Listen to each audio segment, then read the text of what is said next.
Bonjour à tous et bienvenue sur cette 13e vidéo de City Academy, votre plateforme d'e-learning pour comprendre votre réseau informatique. Aujourd'hui, nous entamons une série de vidéos sur des notions réseau avec la première d'entre elles, le DNS. Le DNS, pour Domain Name System, ou système de nom de domaine en français, est un service informatique conçu aux États-Unis en 1983 qui associe une adresse IP, comme 50.87.253.62, à un nom de domaine Internet comme City Academy. Autrement dit, il s'agit de la traduction des noms de domaine, comme City Academy, lisible par l'homme, en adresse IP 50.87.253.62, lisible par une machine. Le Domain Name System a donc été mis en place pour identifier de manière plus simple les différents sites web. Il s'agit d'un système de traduction des adresses IP, adresses attribuées de manière unique à chaque machine connectée à Internet. Les adresses IP sont en quelque sorte l'analogue des numéros de téléphone. L'opération de traduction est appelée la résolution du nom de domaine et doit être parfaitement maîtrisée, de même qu'un numéro de téléphone doit bien aboutir à l'établissement de la bonne communication. Le système de nom de domaine s'organise en hiérarchie qui débute par la racine, que l'on représente par le nom de domaine suivi par un point. Vient ensuite directement sous la racine les domaines de premier niveau, en anglais Top Level Domain, abrégé en TLD.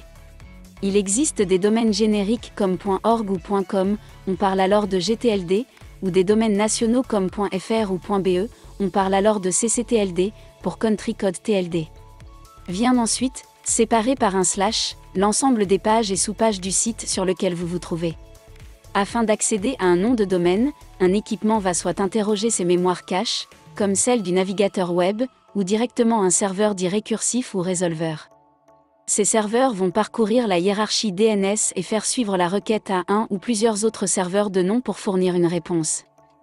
On appelle ces serveurs des serveurs racines, le plus connu étant celui de Google avec son adresse 8.8.8.8.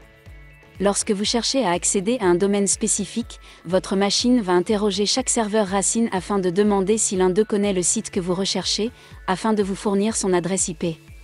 Afin d'optimiser les communications, votre équipement se sert de sa mémoire, sa cache, pour retenir quel serveur lui a déjà fourni l'adresse IP d'un site afin de pouvoir lui redemander directement la prochaine fois, sans avoir à interroger tous les autres.